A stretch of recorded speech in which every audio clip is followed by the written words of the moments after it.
Welcome back to Hannah's Harvest.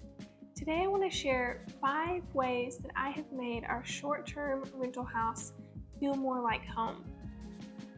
Over the past 5 years, we've lived in 4 different houses, from 1-bedroom apartments to now we're in a 3-bedroom house, and each one has presented unique designs and some challenges, and it's taken a little bit of practice for me to make these houses feel like home.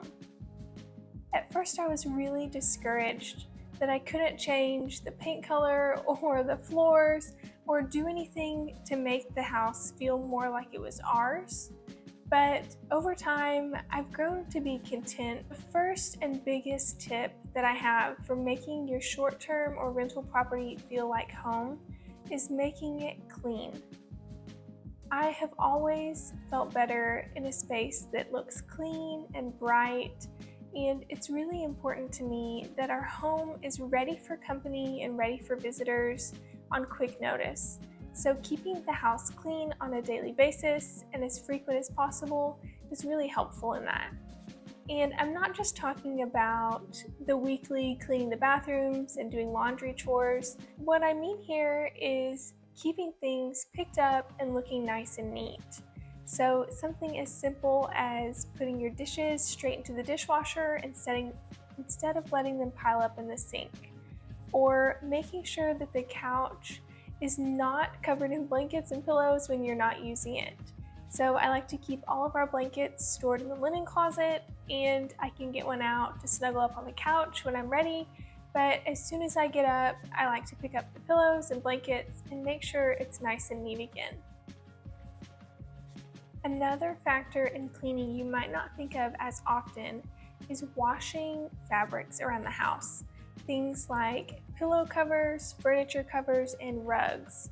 I have pretty severe allergies, and so my allergist recommended washing those fabrics in the home every week.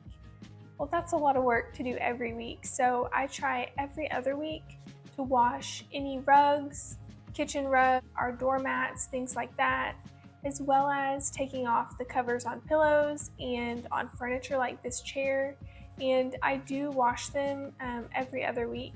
Also, things like shower curtains and curtains, I try to wash at least once a month, and that way the cleaning doesn't build up. I do a little bit at a time, and it helps me keep on top of things. When I'm feeling discontent and struggling to be thankful for the house that we have, giving the stainless steel a good polish, doing some vacuuming and dusting and mopping always makes me feel more grateful for our space. While cleaning is really important, I try to make sure that the house looks comfortable and inviting for guests. I don't want it to look so clean and sterile that it looks like nobody lives here. I want our guests to feel like they can take their shoes off or kick up their feet or just rest and not worry about breaking things or making a mess or even making a watermark on our table with their cups. So a really important factor for that with us is having furniture that looks lived in and well loved, and having used furniture is the way that I achieve that. So because a lot of our furniture was either given to us or bought on Facebook Marketplace or something that I have redone, I don't have to worry if something happens to it because I know it's not a very high value to me to begin with. Redoing furniture is a great way to make your temporary space feel more like home because it gives you something that you can have a say in. You can choose the color and texture. You can choose the style that you want. And while you may not be able to change anything about your house, you can definitely have a choice in your furniture. So several of our furniture pieces I've actually redone. This chair that I'm sitting in is a really cozy, comfortable chair, but I don't love the green color, so I decided to put on this white, cream-colored slipcover. And I found this at one of those online return or bulk buy stores. It was only $7 for this slipcover, and it's lasted several years for me. It was definitely a fluke thing. I knew I was on the lookout for one, but was able to find one at a really good price that I was happy with. Also, our dining furniture Our dining table was the childhood dining table that I had growing up, and our chairs were from my husband's mom.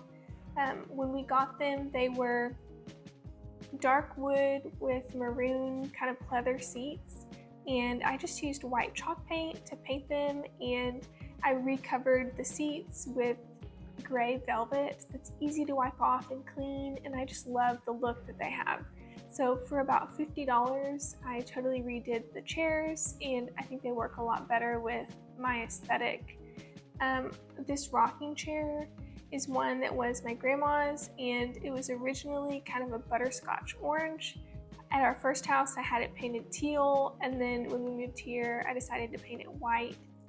This side table was bright red and shiny when I first got it, and I used it like that for several years, and then this year I decided to use black chalk paint and sand the edges to make it a little bit more neutral, and I'm really happy with how it turned out. Another thing that I worked on in our house is our TV stand.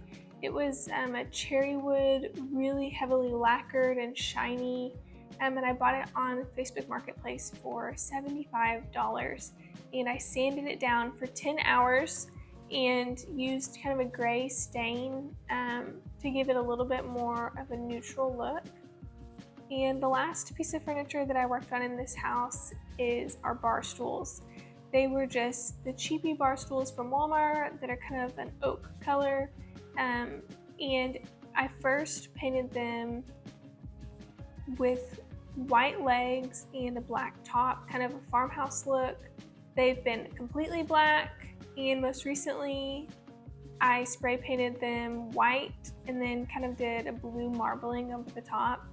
I love to use paint as a way to change things, to make them a little bit more unique and match my style a little bit better. So with a can of paint and a little bit of time, you can change a piece of furniture in your house to make it fit what you like a little bit better. It's a cheap way to make your furniture yours. Another thing that has really helped me is making sure that our home feels organized and clutter-free. The more clutter you have, I think, the smaller your space will look. So everything in our house has a home, even down to our dog's toys. She has a special basket for her toys to go in. And that way, at the end of the day, everything can be picked up and put in its place. I also try to make sure to organize things like the pantry and the fridge every other week or so. I find that when the house looks cluttered and the closets and cabinets are cluttered, it makes my mind feel cluttered, and it's more difficult to be happy in our space. So making sure that things have a place and that they're put away is a big factor for me. Another aspect of that is that I don't like to have a whole lot of decor out in the house. I keep it very neutral and minimal, and that way there are less things to collect dust.